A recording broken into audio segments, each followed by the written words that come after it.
Hi, everyone. Today we are going to talk about the rule of thirds and focal points. This is going to help us with our own setup for our still life drawing. So, you've got your junk drawer drawing that you did yesterday. I'm just on the same paper. If you guys have to move to a different paper, that's fine. Sometimes we make our drawings a little bigger. No big deal. We can just flip to the next page if we need to. All right, so I am working on this same page, but I'm going to go down on my page um, and zoom in a little bit so you guys can see what I'm doing. Today we're going to talk about rule of thirds and focal point. Okay. Rule of thirds is easier to describe if I show you a picture. So I've got this printout of the Great Wave that we talked about in our Art Minded question this morning. And I've got the printout, and then I just drew lines over here like a grid where I've split it into 3 sections vertically and 3 horizontally. So I've got 1, 2, 3, 1, 2, 3, and that creates points of interest. So once I've split this into thirds, 2 different ways, this way and this way, I've got these points on here, here, here, here, and here, where your lines intersect. And the rule goes, if you have your focal points or your points of interest along these intersections, that your artwork will be more interesting. So the Great Wave has the main wave up here along this intersection of points right here. So we feel like this has a lot of movement, right? The waves, we can see them moving, but this biggest wave right here is focused all of this attention on this part of our artwork. So it's right on this point. Okay. So I've split my whatever it is that I'm drawing up into thirds vertically and horizontally. And then I'm trying to put the main focal point or the main point of interest along one of these dots, one of these places where my lines intersect.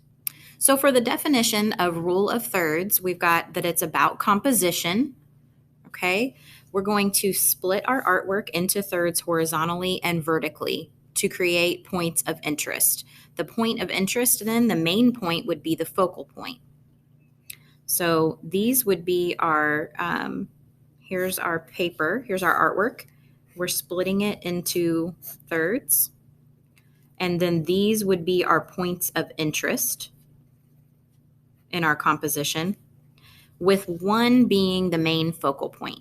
Okay, so we want to choose a main focal point for our artwork. So I've got a printout of my setup of the still life that I wanted to make for today. Here's how I took a couple of different pictures. Here's the one that I chose. I've turned it into black and white, and I've got my 3 paint bottles and my paintbrush. I've got some shadowing going on. I do have a little bit of a glare because I set it up next to the whiteboard. I'm just going to go ahead and draw that, so I'm okay with that. And then I like how the shadows are cast onto this bottle here and then onto the table. So I want to just show you guys, demonstrate how I use the rule of thirds to set up my still life. So if I were to draw my grid lines onto the top of my photo, okay, I've split it up into 3 parts vertically, 1, 2, 3, 3 horizontally, 1, 2, 3. And now I've created these points of interest with my tallest bottle being along this point. The cap is along this point. I mean, it's not exactly on it, but we're in the same area. So that's what our goal is, in the same area. Okay. So the main point of interest for mine is this, and then this area where I have the paintbrush next to the bottle. Okay, so my paintbrush comes over a little bit into this lower box, and that's okay. They are near the points of interest, okay? Because this cap is the darkest cap, the darkest point in the picture, and it is also the tallest bottle. This is what my eye is going to be drawn to first. And now the way that I've set this up made this the focal point of the drawing. So I've got different varying heights here to add some more interest. And I've also got kind of a flow in how that they're set up. So this one being taller, a little shorter, and the shortest in front. So just to do a couple little sketches, I'm going to take my photo, and you might take yours with your phone and then set your phone next to you, or you might have it set up on your computer screen and you're drawing from that. Okay. So I'm going to set it to the side so I can have it for a reference. And then I'm just going to go ahead and make a little thumbnail sketches of my setup just to make sure that I like it, that I'm on the right track. Okay, got my bottle sitting there. Got a bottle in front.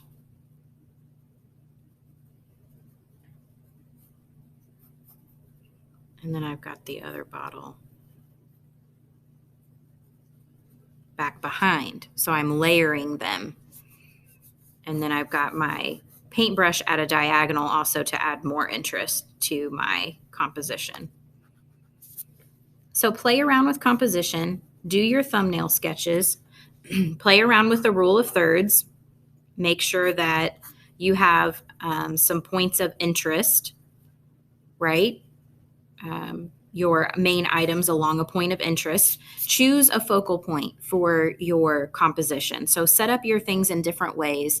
If you have a phone, you have probably noticed if you go to the crop feature of your photos, it already puts this grid on there. It already puts your rule of third grid, because when people study photography, photographers use the rule of thirds a lot as well to help balance their composition and make more interesting compositions.